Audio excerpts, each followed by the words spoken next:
Now, in this video, we will study about division of polynomial by a binomial. We've already started this topic in previous video also. But we are doing this topic again because in previous video we did this topic with very simple questions, or you can say very basic questions. In this video, we will do some more type of questions which we have not discussed in the previous video. These questions are of little higher level than we discussed in the previous video, right? So here you have to divide this polynomial by this binomial. So as we discussed in the previous video कि जब भी आप किसी polynomial को binomial से divide करें या किसी भी चीज से divide करें, आपको सबसे पहले जो टर्म होती है वो एक ऑर्डर में होनी चाहिए. आपकी टर्म्स सबसे ज्यादा जिसकी पावर है वो सबसे पहले होनी चाहिए, फिर उससे कम पावर वाली, फिर उससे कम पावर वाली, एंड लाइक दिस, राइट. तो यहाँ पे हमारी सबसे ज्यादा पावर वाली टर्म है 6/3. तो ये लास्ट में है, तो हमें इस टर्म को बिगिनिंग में लिखना है. क्लियर बेटा? So we will arrange it 6/3. Then we will write the next term which is having power square. So minus 27y square, then this 30y, and in the end we will write the term which is not having the variable, or you can say the constant term. Now we will divide it by 2y minus 5.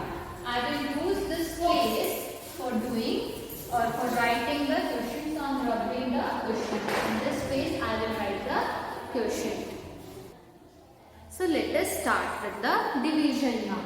So you know what is the first step? बताया था पिछली video में कि हम अपने divisor का first term देखेंगे, that is 2y, और हम देखेंगे कि 2y को मैं किस चीज से मल्टीप्लाई करूं कि मुझे ये 6y³ मिल जाए, राइट. सो 2y को मैं किससे मल्टीप्लाई करूं कि मुझे 6y³ मिल जाए. सो इट्स क्लियर कि मैं 2 को 3 से मल्टीप्लाई करूंगी तो 6 मिलेगा, लेकिन मुझे साथ में y³ चाहिए और यहाँ पे y है. So I should multiply it with y². So I should multiply 2y with 3y². Only then I will get 6y³. So I will write here 3y². So now 2y into 3y² is 6y³, right? Now after this what was the next step? उसके बाद हम क्या करते हैं, -5 जो हमारी second term है divisor की, -5, उसको इसके साथ 3y² के साथ मल्टीप्लाई करेंगे. So -5 into 3y² is -15y², right. और उसके बाद क्या करते हैं डिवीजन में, हम सब्ट्रैक्ट करते हैं इसको. तो जब आप सब्ट्रैक्शन करते हो तो आपको पता है आप सेकेंड एक्सप्रेशन के साइन चेंज करते हो. ये पॉजिटिव है, ये नेगेटिव बन जाएगा, और ये नेगेटिव है, ये पॉजिटिव बन जाएगा. You will change the science. फिर साइन चेंज करने के बाद आप पिछले साइंस, जैसे ये पहले नेगेटिव था तो इसको नेगेटिव को इग्नोर करेंगे, इसको नहीं कंसिडर करेंगे, सिर्फ पॉजिटिव साइन को देखेंगे.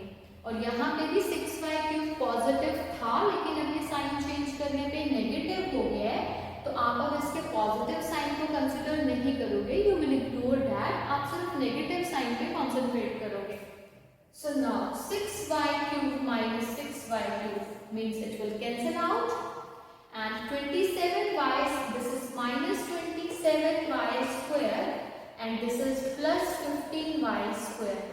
So plus minus minus, 27 में से 15 माइनस किए 12, so it is 12y². और साइन आएगा बड़े नंबर का, 27 बड़ा है मैग्नीट्यूड में, तो उसका sign negative. So minus 12y². And then I will copy next plus 30y. इसको भी कॉपी करके नीचे रख लेंगे. सारा का सारा आपका जो डिविडेंड है उसको हमने कॉपी कर लिया है नीचे. जो सॉल्व हो गया वो हो गया, उसके अलावा जितना भी बचता है उसको हम नीचे कॉपी कर लेते हैं. अब ये हमारा नया डिविडेंड है, राइट. अब फिर से वही स्टेप्स रिपीट होंगे कि मैं इस 2y के साथ क्या मल्टीप्लाई करूं कि मुझे -12y² मिल जाए, मैं 2y के साथ क्या मल्टीप्लाई करूं कि मुझे -12y² मिल जाए, राइट।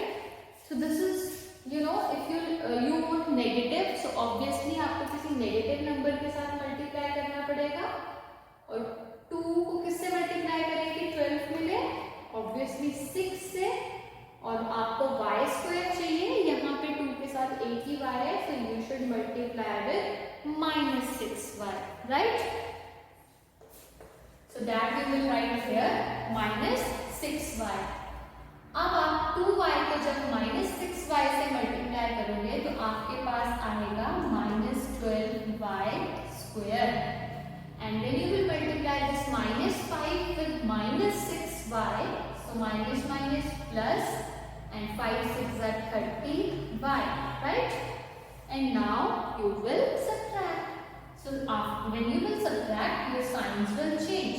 Minus का बन जाएगा plus और plus का बन जाएगा minus, right? तो minus plus, अभी आप पुराना साइन भूल जाओगे, minus plus मतलब आप minus करोगे and they will cancel out.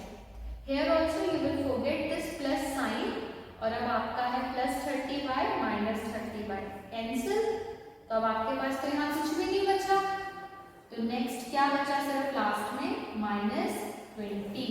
तो अब जब आपके पास लास्ट में एक ही टर्म बच गई है और वो आपकी कांस्टेंट टर्म है, तो अब आप इसको आगे सॉल्व नहीं करोगे।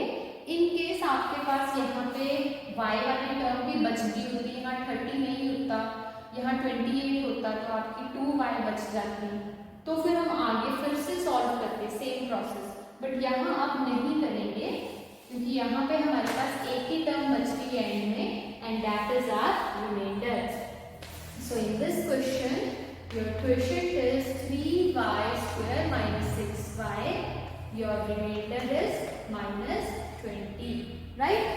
Now, if you want to verify your answer कि आपका आंसर ठीक है या नहीं, आप वेरीफाई करना अगर चाहते हो, so how you will do verification? आपको पता है dividend is equals to divisor into quotient plus remainder, right? So what is your dividend? You can see from there, और वो आप यहाँ लिख सकते हैं, your dividend is 6y³ minus 27y² plus 30y minus 20, and that will be equal to divisor, that is 2y minus 5 into your quotient, so that is 3y² minus 6y plus your remainder, and your remainder is -20, so that is plus -20. Now you will multiply these two brackets, and on multiplication of these two brackets you will get, I'm directly multiplying, multiplication we have already discussed,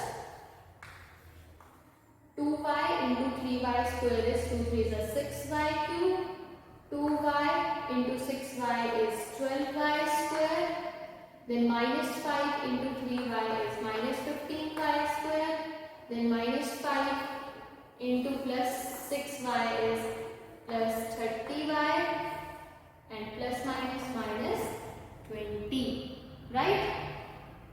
Now we will further simplify it, so it is, we will combine the like terms, so 6y³ is alone, we have 12y² minus 12y² minus 15y², so that is minus 27y² plus 30y minus 20.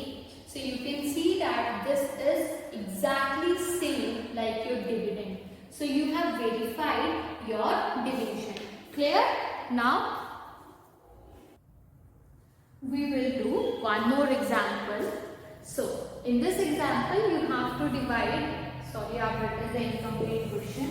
You have to divide 27 x³ plus 64 by 3x plus 4, right? So let us start the division. I am using this space for division. So you will divide 27x cube plus 64 by this 3x plus 4, right. अब आपको पता है, आप सबसे पहला step क्या होता है कि आप देखते हो कि 3x के साथ मैं क्या मल्टीप्लाई करूं कि मुझे 27x क्यूब मिल जाए, राइट। तो 3 के साथ ऑब्वियसली आप 9 मल्टीप्लाई करेंगे तो 27 मिलेगा, और यहाँ x है, आपको क्या चाहिए, x क्यूब, तो आपको x स्क्वायर के साथ मल्टीप्लाई कर रहे हैं। So it means you will multiply with 9x square. So 3x into 9x square is 27x cube, right. अब आपको क्या करते हैं, आप क्या करते हो नेक्स्ट स्टेप पे, इस 4 के साथ इस 9x स्क्वायर को मल्टीप्लाई करेंगे। सो 4 into 9x square is 36x square. Now you will do subtraction. So this sign is positive, it will become negative. This sign is positive, this will become negative, right? So now 27x cube minus 27x cube cancel, and now you, आपको पता है पहले वाला sign यही याद रखना है। So this is 64 minus 36x square. Subtract तो आप इसे कर ही नहीं सकते हो, they are not like terms तो है ही नहीं ये। तो अगर यहाँ कहीं आगे इस क्वेश्चन में x स्क्वायर वाली टर्म होती तो मैं उसको पहले लिखती, 64 को बाद में लिखती, क्योंकि ऑर्डर में अरेंज करते हैं। फिर 36x स्क्वायर को उसके साथ ऐड या सब्ट्रैक्ट करती, बट यहाँ पे तो है ही नहीं x स्क्वायर वाली टर्म, तो मैंने ऐसे ही लिखी, और जब इनको लिखूंगी तो मैं सीधा सब्ट्रैक्ट तो कर ही नहीं सकते हैं, आप लिखेंगे ये 64 और ये minus 36x square, right. But अब क्या प्रॉब्लम है कि ये ऑर्डर में नहीं है, और हमेशा ही ऑर्डर मेंटेन करना पड़ता है कि स्क्वायर वाली टर्म पहले और पावर्स के हिसाब से आपको टर्म्स लिखनी है। तो मैं यहाँ इस तरह से इसको पहले माइनस 36x स्क्वायर लिख दूंगी और फिर प्लस 64 लिखूंगी, राइट, क्लियर। ना अब आपका ये है मीन्स इसको आपने डिवाइड करना है 3x प्लस 4 के साथ। तो अब मैं 3x को किससे मल्टीप्लाई करूं कि मुझे माइनस 36x स्क्वायर मिल जाए। तो ऑब्वियसली आपको नेगेटिव चाहिए, तो आपको नेगेटिव नंबर के साथ मल्टीप्लाई करना पड़ेगा, लेकिन 3 से क्या मल्टीप्लाई करूंगी 36 मिले 12, और यहाँ x स्क्वायर चाहिए, यहाँ x है, तो आपको माइनस 12x से मल्टीप्लाई करना है। सो माइनस 12x, तो अब करते हैं 3x into minus 12x is minus 36x square, और जब आप 4 को इसके साथ मल्टीप्लाई करोगे तो आपका आएगा माइनस 48x, राइट। अब आप फिर सब्ट्रैक्ट करेंगे, ये माइनस है, ये प्लस बनेगा, ये माइनस है, ये भी प्लस बनेगा। आप पहले वाला साइन भूल जाएंगे, 36x minus 36x square plus 36x square cancel, यहाँ भी आप ये नेगेटिव साइन भूल जाएंगे, और 64 और 48x को तो आप ऐड कर ही नहीं सकते हो, they are not like terms, तो इनको एज इट इज लिख लेंगे, पर पहले मैं 48x लिखूंगी positive sign plus 64, right. Now 3x plus 4 से अब इसको डिवाइड करेंगे, तो 3x से मैं क्या मल्टीप्लाई करूं कि मुझे 48x मिले। तो 3x के साथ आप क्या मल्टीप्लाई करोगे कि आपको 48x मिले। 3 के साथ मैं 16 को मल्टीप्लाई करूंगी तो मुझे 48 तो मिल जाएगा। अब मुझे चाहिए है 48x, तो x तो यहाँ है, मुझे 16 के साथ x लिखने की जरूरत है ही नहीं। So now we will multiply with plus 16. So 3x into plus 16 is 48x, and 4 into 16 is 64. So plus 64. And now you will change your signs. Plus है minus बनेगा, plus है minus बनेगा, ये cancel हो जाएंगे, और ये plus तो आपने भूल ही जाना है। Plus 64 minus 64 cancel. Your remainder is 0. Clear? So here Your quotient is 9x square minus 12x plus 16 and your remainder is 0. So now if you want to verify your answer, तो verification कैसे करते हैं?